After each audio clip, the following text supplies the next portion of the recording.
everyone, and welcome to a very special episode of the 1973 podcast with somebody that I've been waiting to get on. First American-born player to score 50 goals in the National Hockey League. I want to say the guy that was a trailblazer for USA Hockey for kids and where it is now. NHL alumni Bobby Carpenter. Bobby, happy to have you on. We've been waiting for a while. We've been in and out, and now you're here, so we're going to have some fun with this. Thank you. So take us back to how it all started as a kid, and how was it with youth hockey growing up, and how did it all start for you? Well, I think my generation was all part of the Bobby Orr era for sure. I was born in 63, 68, 70, 72, all when the Brewers it really took off. I don't know the exact numbers, but in those 5 or 6 years, we went from 15 rinks or 10 rinks to 30 rinks, and it just took right off. We all played. We all played. So, as far as like the start with USA Hockey and how you got involved with that, and being on the cover of Sports Illustrated, that must have been something special. So just to bridge that gap, like I said, all we did was play in the ponds. We played in backyard rinks. We just skated. We got the neighborhood kids together and skated, and then it advanced to play for your town team, like you guys were talking about. And then it was interesting. We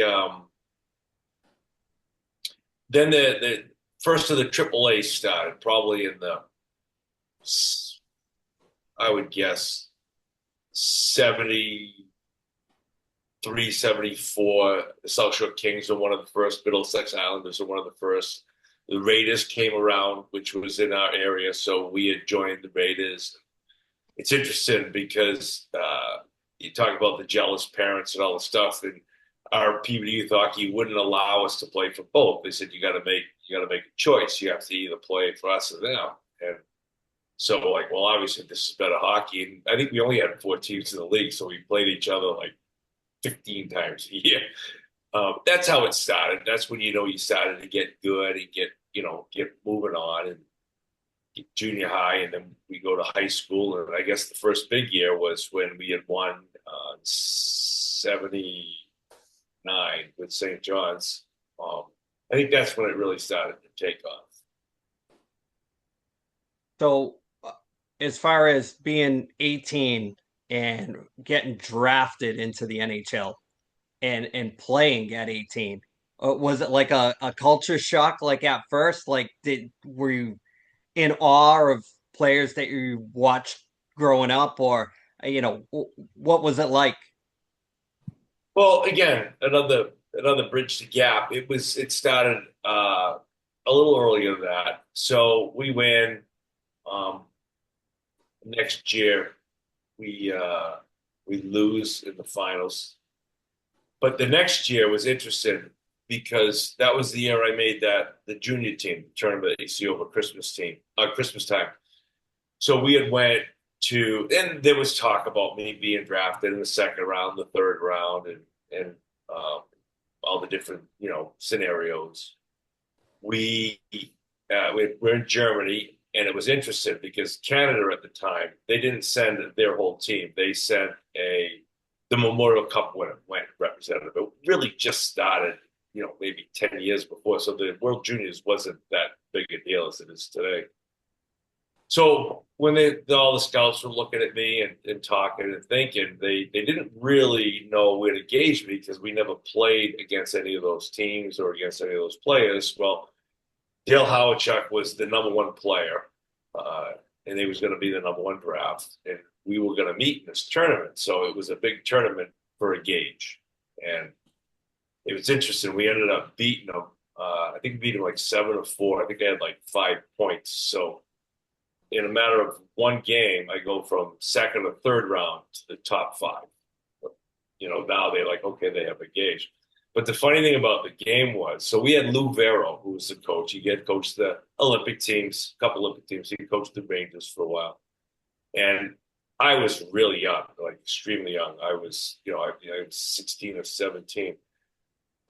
We only had two other players that were in high school. Everybody else was either freshmen or sophomores in college. So grew up playing with Andy Brickley and everything. And Lou Vero was a real disciplinarian. And so I kind of knew it was a big game, but I just wanted to play. I didn't really say, oh, I got to do good against this guy, because I really didn't know. I was so young, and my father had kept me level-headed. So he was a disciplinary for bad penalties. If you took a dumb penalty, you always sat out a period. So we're playing Canada and Germany, and where it's 1-1, we're losing 2-1, I think it was. We're losing 2-1, and it's like 2.5 minutes left, and somebody from Canada did something, and I either punched them or whacked them, and I ended up getting a penalty. So there's 2:30. So Andy Brickley come across the ice, and he says, and he's laughing. He says, guess what? Lou says you're going to sit out the next period. And I'm like, yeah, well, screw him. I'm like, no way. So he says, you got to go right to the bench. So when the penalty ended, they killed the penalty. I went right on the ice, and I could hear him screaming and screaming. And I ended up scoring, tie the game to make it 2-2. And Lou pulled me in the office and just read me, you have no discipline in this. And I'm like, Lou, I'm just here to play. And we ended up beating them 7-4, like I said, had like 5 points. And that was where it started to go really, really big, really big. So, draft day. Tell me about draft day, how that experience went. Well, it's different today. So draft day, well then now the Sports Illustrated comes even before that. It comes in February. Draft isn't until June. The interesting about this, Sports Illustrated. So I was basically supposed to, when it first started, it was supposed to be a little bit more than the faces in the crowd that they have, maybe a page. And they come, I talked to E.M. Swift. He came to the house, we talked, and then he calls and says they're not going to do it. They pushed it back a week. That's when the Boston college basketball scandal hit. And they needed the extra pages, so I got bumped. I'm like, go away. We got to write the story. And the next week after that, nothing happened. Zero. There was zero, nothing in sports. I think Dale Earnhardt went up winning his 15th race. There was nothing that went on. And then like, well, maybe we'll do a little bit more about the story. So E.M. Swift was back out, and he writes some more. And we're like, okay, we're going to shoot a cover. We're going to try to see what happens. And again, nothing happened for the rest. And next thing you know, on the cover. So I actually got bumped before I actually got on there. So in my house, that Sports Illustrated was on a subscription. So Yes. when it came in the mail for me, I used to look at it, and if there was hockey on the cover, because I was such a hockey fan as a kid, before my dad would throw it out at, after the new one Yeah. came in or whatever, I would rip the page off the front. So I had in a section of my room, I had all these Sports Illustrated covers that were just hockey based. I had like the 1981, the one with Jim Craig on it with the Atlanta Right. Flames, Yeah. yours. So there, I can relate as a kid. So we were all born in 73, so I'm 10 Right. years younger. So I'm right in that wheelhouse of, having these heroes and collecting hockey cards and all that stuff. So that Sports Illustrated for me in my house resonated, almost like a because hockey memorabilia and posters and things like that hadn't really come out yet. So Right. those were things that if you were a kid, you gravitated towards, because it was so rare that even Sports Illustrated would put hockey on the cover. So that to me, it's personally, it's an iconic cover. So um I Tom, do you have, still sign. So we have we're in a development, so we have a mail room. I'll sign cards every day, and at least 2, 3 times a week, I'll get a cover on in the mail, and even the autograph shows that I do. But I always look where the people come from. I mean, I've got them all over Hawaii, Alaska, everywhere where they've been mailed. It's pretty cool to look at where they come from. Yeah, and it's I think hockey's very popular now, especially after the playoffs, and I think it has grown, but I think there is a lost nostalgia for people that don't know the history of hockey, or now with the Four Nations, how much of a light it sheds on USA Hockey, and they talk about the '96 World Championship with all the guys that were on it that were in the NHL at the time. These are iconic things that when they bring them up, to me, I take them for granted, but there's a whole hockey niche out there that doesn't know any of the older players that and that's what I like about the platform with the podcast, that we can have the chance to sit down and talk to some of these guys and Right. tell slap shop type stories. I mean, road stories and funny stuff and players and all that, the banter that goes with it. But Tom, you got a question for Bobby? Sure. After you made the cover of Sports Illustrated, did you feel that there was more pressure put on you because you made the cover? I never felt any pressure at all. I didn't. I didn't. My team, my parents, my brother, sister, my coaches. There was no pressure. We still never. They never told me where I was going or what was going to happen. It just wanted to play again, the next level, the next level, the next level. The draft didn't matter to me. I didn't care where he went, where I was going to play. Because at that time, I think that going from high school to the NHL was not an option at the draft. It was to go to school. So it was just okay. The next step's college. I picked Providence. I'm going to go to Providence, and then we'll see what happens for there. Yeah, I never felt any pressure whatsoever. Even when I started to play, I didn't.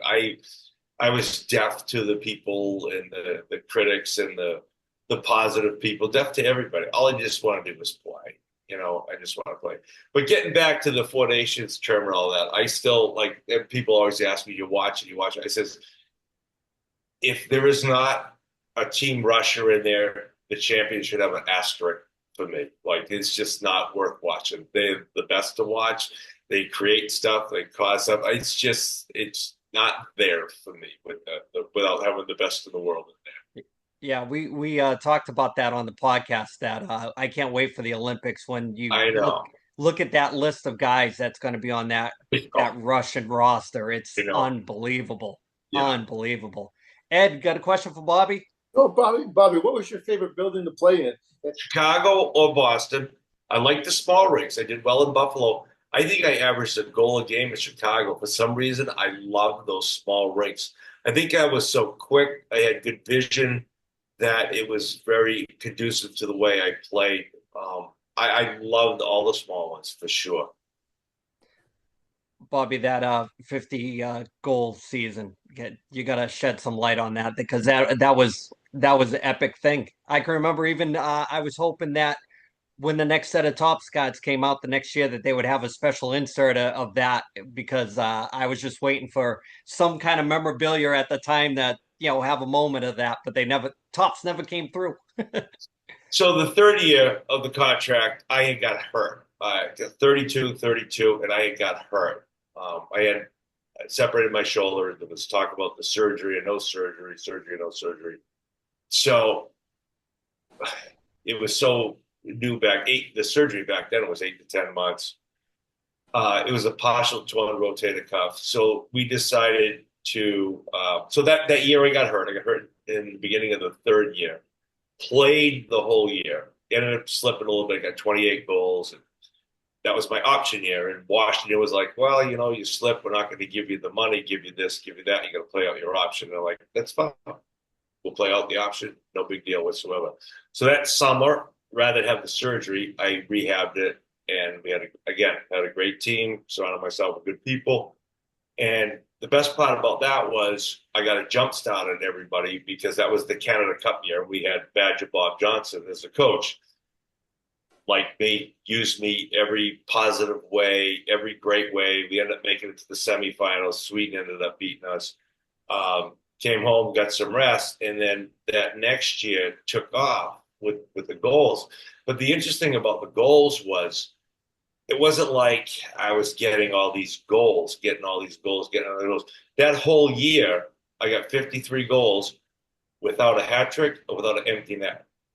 I scored almost every other game or every other game. It was very slow. It just kind of snuck up on everybody, and then it happened. I think it was 11 games left that I ended up getting my 50th goal. But it wasn't like, oh, I got a great start. He's got 20 goals in 20 games. It was just nobody really paid attention to it. It was just, like I said, there was no hat tricks, no empty net goals, and just was snuck up. And then someone says, oh, wow, he's got 50 goals. We had a really good team. I had really good line mates. Mike Gardner was awesome. Gaetan Duchesne was really, we had a great line. We had a checker, had another goal scorer, had a right-handed winger to pass through. It was just a great line to play on. Yeah, that Capitals team, for people that don't know, you look back at that roster and there was some good players on that team that kind of. We were really good. We were really good. So Tom, that year we ended up losing to the Islanders. We had a really, we lost in the, I don't know, Rangers or Islanders. I'm not sure. But then the next year, I think they didn't have the President's Trophy, but I think we had actually beat Edmonton, or we were right there, first and second. But that year, 86, if I believe, everybody lost. Calgary lost. Edmonton lost. We lost. Everybody lost. The Bruins lost. Philadelphia lost. Everybody lost in the first round, and Montreal walked through, and they ended up winning. They were like the 15th or 16th seed. They ended up winning. We all lost that first round. Yeah, and that Canadiens team was the Roy rookie year. Yes, it came out of nowhere. Claude Lemieux and Stéphane Richer rookies too. Yeah. I missed that era of hockey. I could talk about it forever. It is a different game. There's no question. Oh, yes. Tom, question for Bobby. Yeah, I've asked everyone we've interviewed this question. I'm interested to see what you have to say. What was your aha moment or your welcome to the NHL moment? Did you have one? Well, so my first year, we didn't have a regular training camp. We went to Europe. We went with the Rangers. I guess the first one was. It's actually kind of funny. It was pretty wild. So we went to Europe with the Rangers. We went to Finland and Sweden, and we played. So we didn't have a camp, a training camp, so to speak. We just picked the team, and then we went. But I'll never forget it, the first time ever. So I was always a quick changer at the beginning. I would take my stuff off because I, just was sweating so much. I just wanted to get there. I would sit there after. But in this one rink in Sweden or Finland or whatever, we had neutral showers, and went in, and Bobby Hull was in there. He was on a tryout with the Rangers, and I'm like, you got to be kidding me. I thought he retired 5 years ago, and here he is, this little guy with muscles all over the place. I'm like, I can't believe I'm showering with Bobby Hull. But as playing wise, so we come back, and now we got a couple extra games, and obviously the Washington-Philadelphia battle was unbelievable. So we got in a bunch of brawls with Philadelphia, and again, it was an honest type of brawl. Big guys went with the big guys, medium guys went with the medium guys, and I ended up getting hooked up with Kenny Linsman, and they kept saying how tough he was, and this, that, and the other. And I did really good against him. I'm like, all right, I know I'm not going to go to that next level up there, but I'm comfortable where I'm at right now. I can handle myself here. Do you chirp him when you see him? Oh, he was my roommate when we played in Boston. We laughed about it. I still see him all the time. He became a really good friend. Kenny's awesome. Ed, you got a question for Bobby? Yeah, Bobby, I'm gonna kind of circle back to the 50-goal season. Do you feel like the kind of game slowed down for you at that point? To score those goals, because I mean that's some serious puck in the net. Like I said, it wasn't anything that jumped. I don't think I ever won Player of the Week the whole year. It was just a goal here, two there, none, one, none, one, two. No, I mean, I think at Christmas time I probably only had like 27. Everything was halfway. There was never a thought till like maybe I don't know, February. So in February, we go to Winnipeg. I guess the start of it was in February, we're in Winnipeg, which is ironic. Davey Christian had the American scoring record at 42. In Winnipeg, with Davey on the ice, I actually got 42 and 43. So now, like, I'm only 7 away. We got March to go. And then, so like I said, it was never a topic for me or the team or really the press or, I mean, today's world, you get 3 goals in 2 games. I think you're going to get 85. Oh, he's on the pace for 85. We didn't have that back then. It was just what you did, what they wrote. They didn't want all the press to go crazy with it. We didn't have that. We just had really press people. I think the conspiracy to keep the U.S. born players down with Gretzky in the league at the time and Mike Bossy, I think it deserved more tout than what it got, to tell you the truth. It wasn't an American Canadian thing. There were some Canadian players, minimal. Nobody really cared. You were teammates. No, it wasn't like it was in the 70s or 60s where I hear some of these guys. I was better, so much better than those players, but I got cut because I wasn't Canadian. We didn't have that. It really started to become a big business, and the best players played. Did we rag on each other about being U.S. and Canada? Yeah, but there was never any meaning to it. It was just fun. But yeah, there were a couple of players that, thought, like Pat Riggin, the goalie. Oh, you college guy. And I said, well, I didn't even go to college. Like, if you're going to yell at me about what I did, Pat, make sure you get the story straight. College, I get this, that. I didn't go to college, all right? So I'm not in that group. But, and again, he didn't really mean it. It was a lot of poking. I would say that the problems, if there were problems, were with coaches, not players, with coaches and stuff. Oh, you only played high school. You don't know how to play. I'm gonna teach you how to play. And I'm like, I'm doing pretty good. I'm here, so let me just play. I think it would have been coaches that had an issue with American players, not players. So I'm going to name a couple names, and you tell me what your experience with these people. Sure. Ray Bourque, Scott Stevens, Mario Lemieux. So, that's a good question. Ray, so Scotty's still one of my closest friends. So when you go through the NHL, you play with hundreds and hundreds of people. You walk away with 3 friends. They're all acquaintances. You see each other 5 years later. You go out for a beer like nothing happened. That's fine, but they're acquaintances. Scotty Stevens, right, in each other's weddings, and we still talk constantly. Ray, just to see Ray do what he did, to be able to play with him and see what a leader he was awesome. It was great. He actually lived across the street from me. So me, Glenn Wesley, and him would drive every day to practice and to the games and everything. So I know Ray extremely well. The interesting thing with Mario was they had Gretzky, Mario, right?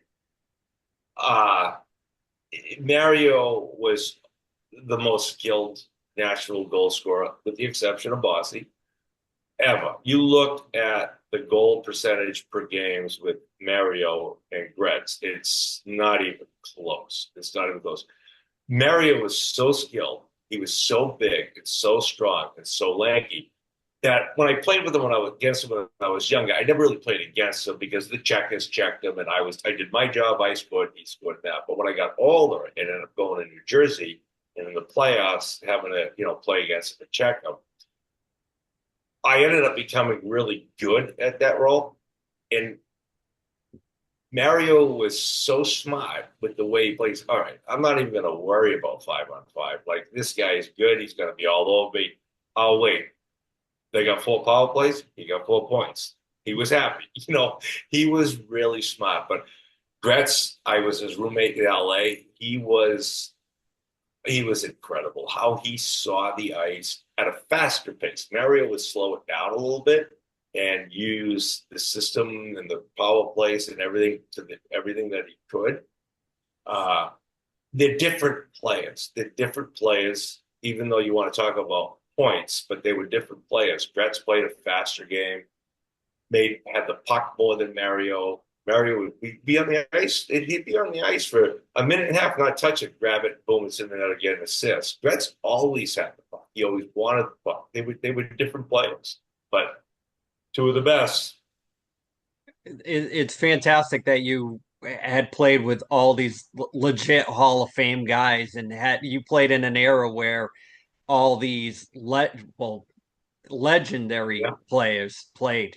Tom, question for Bobby? So many of them were so good, like Yari Curry and a lot of those guys from the Edmonton team. Like Messier is extremely underrated behind all those players that were there. I mean, he was a massive, massive man. Like, and he was mean too. Like, he was somebody. We weren't really worried about Mario doing anything bad or aggressive, but if you did something wrong to Mess and he looked at you, was like, man, shouldn't have done that. I'm sorry. He was a massive, mean guy. He was a throwback, definitely throwback. He was awesome to play against. Tom? Yeah, with all the legends you've played with, what teammate had the biggest impact on you? Biggest impact as a teammate.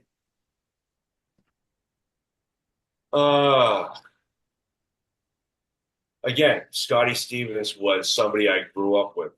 He was a year behind me in the draft. We were roomed together. We lived together. We spent so much time together.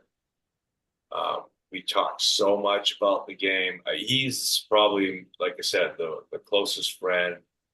He was dedicated as I was, and we just got along so well. I mean, so well. Ed, question for Bobby? Sure. The toughest goalie and the toughest defenseman that you played against. Goalie. I don't think there's any goalies. I mean, goalies come and go. There's good goalies here or there. There's good goalies there or there. Like, what's the name of the one goalie that the Bruins had that was supposed to be the end-all be-all, and then we knocked him out of the playoffs? He never played again. I mean, the consistency for the goalie is you got to play. You have to have 5 or 6 great years before you become a good goalie. And I remember that from, heck's his name? He was our GM in Washington, interim GM when Max McNabb got fired. Roger Crozier. So I'm in the office with him at the end of the year. We're talking about the season. And we had this young goalie come up, David Jensen. And I said he played great for 60 games. Really good. And I said, how about that David Jensen? He's doing awesome. Cro's like, nah, give me 5, 6 years. If he does it for 5, 6 years, he got my attention. He was gone the next year or 2 years later. And now I started to understand the goaltenders. I mean, everyone gets hot. The one that intrigues me the most about goaltending is Hasek. He had no system, no nothing. He's on his hands and knees. He's got no stick. And I can't believe he's successful as he is. But he must be one unbelievable, incredible athlete, because that's the series that we had with New Jersey. We went to 7 games. And he's one that is the most intriguing for me, for sure. No question about that. But obviously, I had the chance to play with and coach with Marty Brodeur. He was, I mean, I see Patrick Waugh, never played with him. I know him. I never will say one's better than the other. But Marty was a real, true professional. He would be one of the first ones on the ice. He would stay after practice. He'd take another 50, 60 shots. He'd be one of the last ones off. Our kids are all the same age, so we went vacations with him and everything. It's just an extremely great guy. It was awesome to be able to play with him. So if I have to have a favorite, I would have to say, Marty's, to me, is my favorite. Defenseman, well, there's lots. Like I said, Scotty Stevens, I mentioned him before. He probably has to be the top. Like I said, Ray's a close second. Really good. I didn't know him as well or as long. Al McGinnis is an incredible defenseman. Chris Chelios, who I played with forever, he's one of the best defensemen that, the longevity that he had, great attitude, really good person. Chris Pronger, I remember him playing at Hartford. He could hardly even skate. He looked like a newborn colt out there. And then he goes up and he ends up having the career they had. He ended up turning out to be an awesome player. There's lots, but those would be some of the ones that jump out. Bobby, I got to ask you about the transition from offensive guy to defensive guy. How did that start? What made you switch your style? And when you switched, everything was still working for you. What was it? A team thing, or was it buying into a different system thing? Was it the New Jersey thing? Nope. So what ended up happening there was in '90, we ended up meeting Edmonton in the playoffs. We did not have a big centerman. We had Greg Janney that was small. I forget who the other two, they were small. Randy Burridge. He was a winger. I don't think he was a center. I'm trying to think of somebody else. I should know the answer to this because this is actually how it all started. So Mike Milbury calls me in the office and says, listen, you have to play against Messier every single shift. You're the only guy that can play against him. You're the only one that has half decent size. And we played the finals. Messier didn't get 1 point. The kid line got it with Graves, Jelena, and who was the one from Detroit? Not Peter Klima. No, he got the goal. He was on the team, but he wasn't part of the kid line. But Messier never got a point. That was my job in the game. Mike's like, we're not going to play in the power play late or this, but this is if we have a chance to win, we have to stop him, which we did. But they ended up winning. They did. They had a really good team. So the next year in the fall, so we win. We lose in the finals. We get there. That next year, that's when I hurt my knee, and I missed the whole year. So things kind of slip, kind of slide, and people are like, well, he's not going to play. He's not going to do this, not going to do that.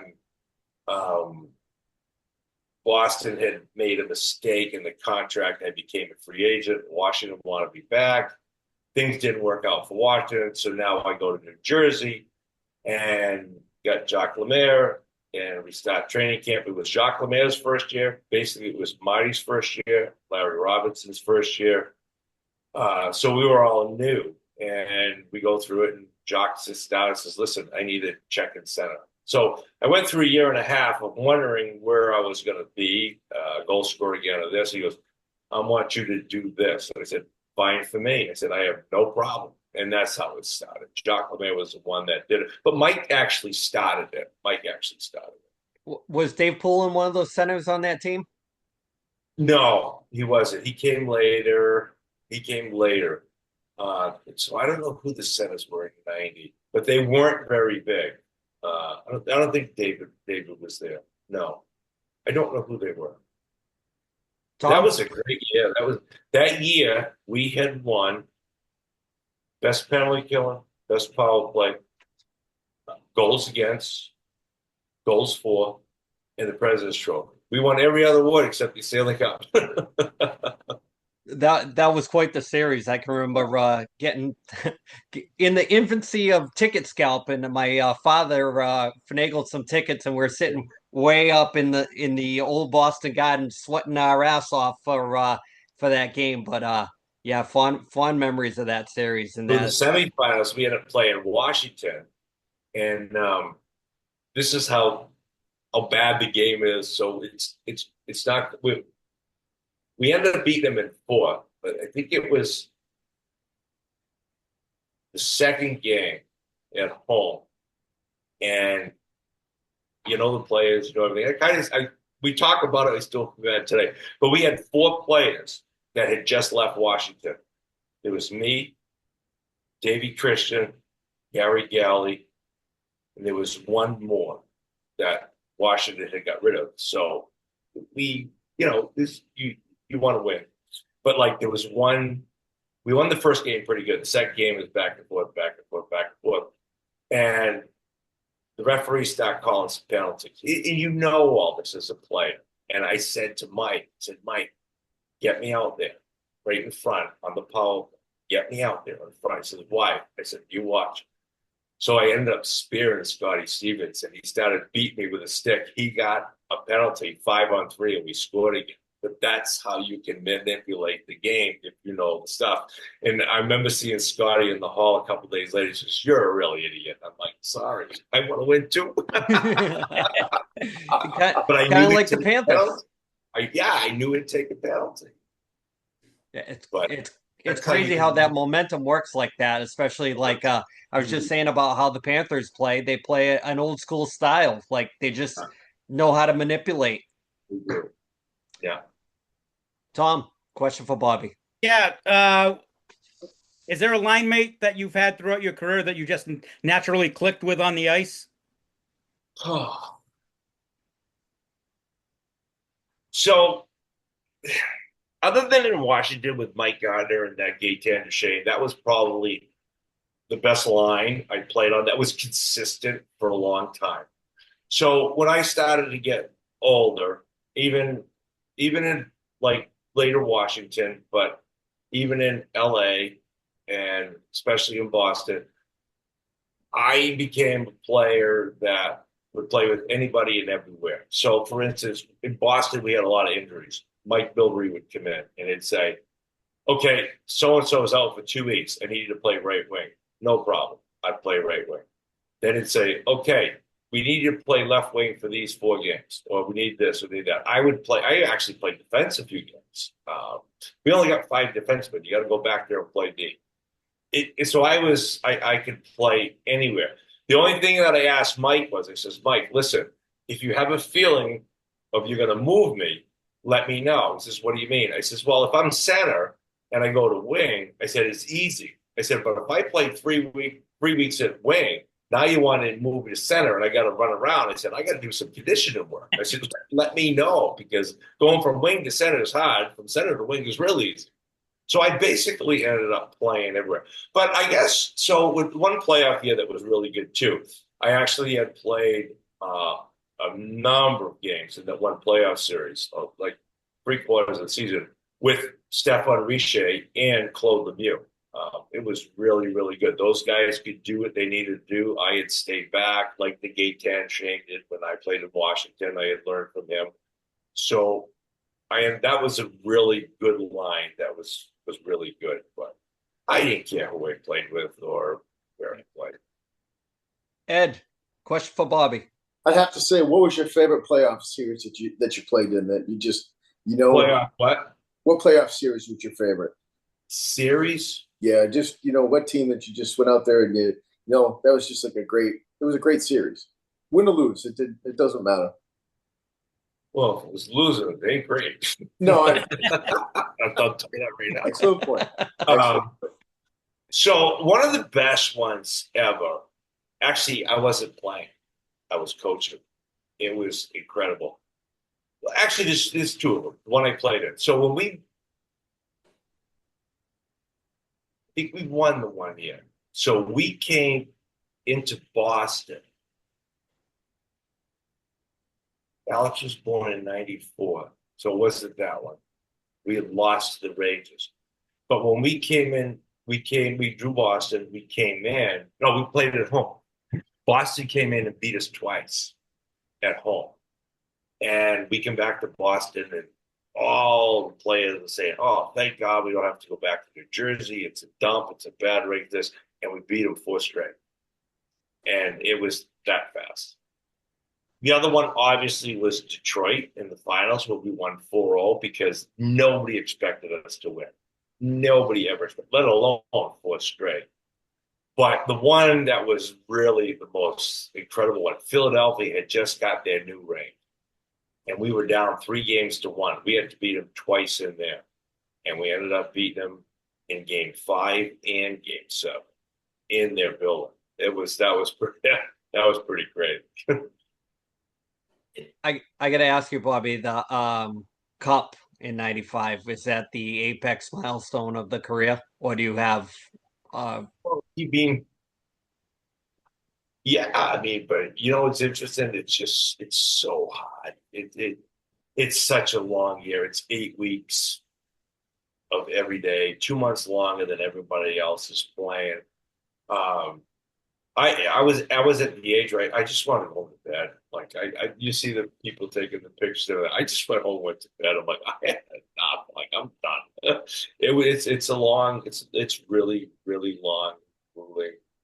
Um, the weight that you lose. You eat the same food all the time. You just can't wait to go get a pizza or a cheeseburger. It's a job. It's work. It's really work. It's discipline and work. And it's hard. Definitely the milestone, though. You would say. You know, you're in your backyard ranking, 6 years old, dreaming about winning a Stanley Cup. So yeah, of course it is. Yeah. You see it, you do that. Yeah, of course it is. But I think the biggest thing that surprises me is that when I first started to play, all the people, the agents, everybody, okay, you got 10 years. You got to make the best of it. Every average is 4 years, but if you get 10, that's great. I mean, for me to be able to play 18 years and with all the playoff games, and like I played over 1,400 games, I think that's the biggest surprise for me. Yeah. Tom, question for Bobby. Yeah, what head coach do you think had the biggest impact on your career? Well, Jacques Lemieux was the best by a mile. I mean, he wasn't even close. He was so far advanced to everything. Mike Milbury was really good. I really enjoyed Mike. He liked me. He did a lot of things to players that I really would question. And I'm like, why would you do that? But Mike was a motivator, you know. But he was really good to me. I loved him. He used me well. But so it's interesting when you talk about coaches and stuff. This is a funny story. So I'm in Washington. I told you about coaches that didn't like Americans at the time, whatever. So now I have Gary Green, my first coach. Great, was awesome. He gets fired, I don't know, 20 games in. So we get Brian Murray in. And Brian doesn't really care for me. Like, you're not Canadian. You don't know how to play. You don't know how to play defense and this. Well, rather than teach me, it was a negative thing from the beginning. And I'll give you an example. So I was very intelligent with the way I played. I was 100 and my first year I was 100 and I left when I was like 186 pounds and I came back at like 168. I mean, that's how much weight I lost over the year. You know, you go from playing 14, 15 games to 80 games, boys to men. So I remember one game, a couple of years after that, we were playing Philadelphia. We were doing pretty good. I had scored a big goal with like 8 minutes left in Philadelphia to give us a lead. We were playing for first place with Edmonton and Calgary, and I had scored a big goal to give us the lead.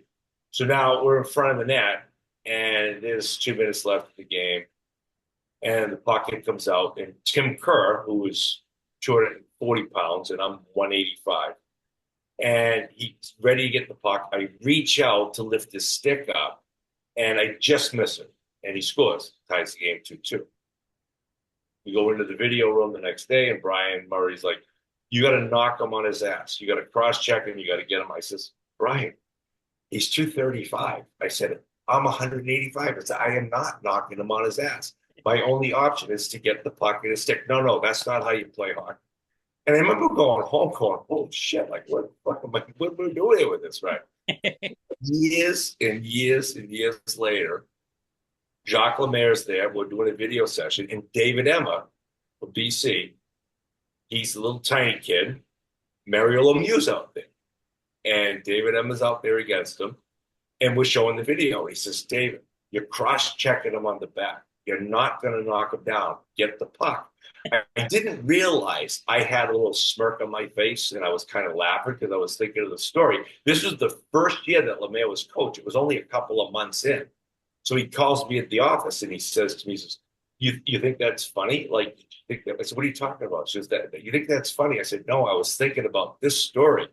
When I told him, I said, Jock, I was thinking this when I was an 18-year-old. I said, I wish I had you as a coach now. Man, I was 18. But when you know the game, you know the game. And there's a lot of coaches out there that don't know the game. They're motivators. They're this or they're that. They get jobs from their friends. But like I said, Mike Milbury was a good coach to me. I liked the way he did things. Jock was, but he was the best by far, not even close. Ed, question for Bobby.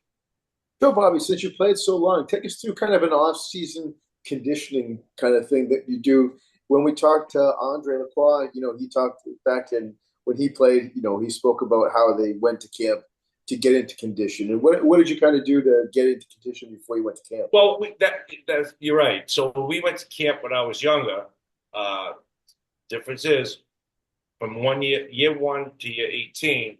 Year one, you go to camp and you're there for 4 weeks, and you play an exhibition game in week 3 or 4, and then or a couple, then you go. Year 18, you went to camp for 2 days and you played again. So now you didn't go to camp to get in shape anymore. You had to stay in shape. So as the process went, I would always do some things. Early, you take some time off. But my goal was my birthday. I was July 13th. We had 6 weeks to training camp. It takes 6 weeks to get in shape, 6 weeks to get out of shape. So when my birthday came is when I buckled down, and I would start off working out 2 days a week, 3 days a week, 4 days a week. And then when my birthday came, I did the 5 or 6 days a week, and I was dedicated until September come around. So it was perfect gauge for me. And you had enough time off at the beginning that you could enjoy it, but you had to get back to work. We're just going to circle back, Bobby. I'm going to ask you a question about USA Hockey and being a kid that was part of USA Hockey growing up. What do you think of the growth now of USA Hockey? Oh, it's unbelievable. I mean, it's incredible what they've done. I mean, I never saw it from my point of view. I see it from the kids' point of view. Now that my kids are involved with USA Hockey, I never really had much to do with USA Hockey. So, like, I played 1 year of the junior team. So I remember Art Berglund was one of the people for USA Hockey. He was the world's guest that would go to every tournament. Yeah, we were in a band. I think it might have been the Hall of Fame when I got it with USA. And he was talking about a couple of people. And he's like, he's a 3-time world junior player. And he's a 3-time. And I said, what good is that? What do you mean? I said, well, I only had a chance to play one because I went to the NHL. I wouldn't want to play 3 or 4 years for USA Hockey. Sorry. But the Canada Cups were awesome. I got to play in 3 of them. We had great coaches. The Canada Cups were incredible. I always went far in the playoffs, so I couldn't play in World Championships. I think I played in 1, and I was in LA. We didn't make the playoffs, so I went to Vienna. So I really didn't play much for USA Hockey because, like I said, with World Championships, I was gone. I was still in the playoffs. So I played 1 junior, 3 Canada Cups, and 1 World Championships. I really didn't play that much, but the success that they're having is awesome. I mean, it's unbelievable. It's just great. Tom, we're going to have one more round of questions. So last question for Bobby. All right. Well, you won the cup in '95. Did you do anything fun with the cup? All you see the last few days is the Panthers. I don't think some of those guys have been home yet. So, like I said, I was older. I didn't do anything like that. I just so Alex was born in '94, April.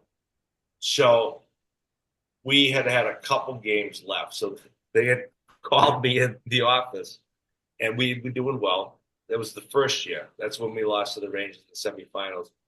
And they said, listen, we got 2 games. You can go home if you want and see your wife. Because she didn't want to come live in New Jersey when she was pregnant. So she had lived in New Hampshire, and I lived there. We would drive back and forth.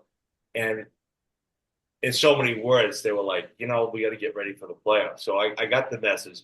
So we had her induced so she could have Alex, so I could go back to work. And I would be able to see there without missing the playoffs. I just missed the last 2 games. So she was born April 13th. We started the playoffs, April, whatever. I didn't see her for 6 weeks because we were gone. We were down there. She would come. It's our first kid. Jude would come down for a game and then go home because we were in the hotel and everything like that. So that, as soon as that ended with the Rangers, I was gone. I went back home right away and did that. So now the year we won was a lockout year. So I spent the whole summer and fall and half the winter. But when I went, again, they didn't come. They weren't going to come down because we didn't know what was going on and where we were staying and what we were doing. So we played and we had won. And then Jude had come down. And then the next day, we got in the car and drove back to go see my daughter because I hadn't really even seen her for a while. But we did have it up at the house. We had a lake house in New Hampshire, and it ended up. So I ended up getting. So you have it 1 or 2 nights depending on where it was. I ended up. Lemieux called me and asked me. He says, "Listen, do you want to have it for an extra 2 days?" I'm like, "Yeah, of course, I'd love to." I said, "What happened?" There was this assistant coach that we had that lived in Berlin, New Hampshire, and he had, I don't know, death in the family, a wedding or something. He couldn't take it. So rather than move it somewhere else, they said, well, let's just keep it there. Well, I'll tell you what, after the 4th day, get rid of it. Get it out of here. People would show up at the house knocking at the door. The word got around, and I'm like, the first couple of days were great. But after that, I'm like, I don't want it. I don't want to get it. Then the second one, we ended up inviting all the people we forgot. You didn't invite me. You didn't invite me. Okay. So that one became an enormous party. Again, we only had it the 2 days. The third one, I'm like, we're not doing this again. My wife's like, we're not having all these people over. We're not doing it. So what we did was, which was awesome, the kids were, so it was 2003. So Alex was 9, 7, and 6. So what we did was we had a pretty good sized house up there at the lake. We had another family that we were close with. We didn't tell anybody it was coming. We invited all the kids to come up, and the kids had it. That's fantastic. Yeah, it was good. Ed, final question for Bobby. Sure. I'm gonna switch gears a little bit from you, and I'm gonna take you out of hockey and I'm gonna take you to the marathon. So just tell us about your marathon experience in 2016. So I did it 4 times. Okay. Which one are you talking about? Well, I mean, just take us through what the one where you did, I think, with Deanna, I think. Okay, so the year before, I don't know what happened, but I wasn't going to be involved in hockey for that year. And I'm looking for something to do. And I never ran more than 5 miles. I'm saying, maybe so what ended up happening is I got really, really, really out of shape when that happened before. You don't know anything. And so we had doctors every day. And then when you retire, you don't think you have to go to the doctor, right? So one day my wife's like, "Get to the doctor." She's like, "You made an appointment. You're getting heavy. You don't look good. You got to go." I'm like, "Okay." So I go, and he don't know this doctor because we always had team doctors. And they do the blood pressure, they do everything, and he goes back in. And he sits at the desk and he starts writing out all these prescriptions. And I'm just looking at him like, what are you doing? I never met this doctor. I still have him today. We still laugh about it. He says, we got to get on all this medicine, all this. And I'm like, no. I said, I get the message. Don't throw them in the trash. No, you have to. I said, don't worry about it. He says, I want you to come back in 3 months. He says, if you're not 20 pounds lighter, he says, you got to do this. I says, I agree. He says, I'm going to write you 1 prescription. I said, okay. I said, what's that for? He says, a health club. I said, I don't need that either. What do you mean? I said, I got a garage with every single machine over there. I said, every morning my wife goes over to the garage. I said, I go to Dunkin' Donuts. I says, no, I don't need that. I got the message. So then I started to get back into shape. And we lived in North Reading, so we have that Quannapowitt Pond. My wife's a health fanatic, so she would walk that, 3 times, 9 miles, 6 miles. So I started to walk and feel better. And then one day I said, I'm going to go run 1 lap, which is 3 miles, and come half hour later, and then we'll walk another one. And then I kept running a little more. And then one day it was so nice. I ran. I had a Fitbit on, and the Fitbit starts buzzing and everything. I look at it, says, "Congratulations, you ran a half marathon." And I'm like, "Holy shit, 13 and a half miles." I said, "I might be able to do a marathon." So I started to think. So one of the best runners in Peabody history was a guy by the name of Fernando Braz, who went to BC, ran in the Olympics, and we were junior high friends. So I said, "Listen," I said, "let's have breakfast." He said, "Okay." So we had breakfast. He said, "What do you want?" I said, "You're 52 years old." I said, "Can I run a marathon?" I said, "Yeah, of course you can." I said, "But listen, I don't want to run it in 5 or 6 hours." I said, "I want to break 4." I said, "I want a 3." He says, "Yeah, it's going to take a while." I said, "What do you mean?" He goes, 8 months. I'm going to send you a program every Sunday, and you do it. So I tell everybody I'm going to do it. They're like, "There's no way at 52 you can run it under 4 hours. There's no way." I ran over 750 miles in 8 months. I did it in 3.5. So, which was incredible. I never thought I could do it. Never thought I could do it. So the next year, so that year, I was so impressed with different people that ran the marathon. I had blind people with guides that were running by me. I'm like, that's freaking unbelievable. I can't believe a blind person can run like that. So the sponsor, the lady that does the charity work, Susan Hurley, lives across. She says, "Well, what do you want to do next year?" I said, "I don't know." I said, "I don't want to train to beat 3.5 hours." I said, "I want to do something different. I want to run with a veteran or run with a blind person or this or this or this." And she says, "Yeah, we can do that. And then she brings up Dennis' name. She doesn't know that we have a relationship. And I said, would you be willing to push a wheelchair? I said, "Yeah." And she says, "Well, this one girl, I'm not sure she's ready for it, Dana Lang." I said, "I grew up with the father." I said, "I would love to ask her to do it." So that's how that one happened. So then we did it. We actually did it at 4:15, which was pretty good. Then I took the next year off. I had a shoulder surgery. Then I did it 2 more times. My son wants to do it. I did it with my youngest son. My oldest son wants to do it when he gets done playing. So I got 1 more left, but I'll do 5. I want to do 5. Awesome. Bobby, I got to ask you one final question before we let you go. What one word sums up your playing career? I don't know. One word.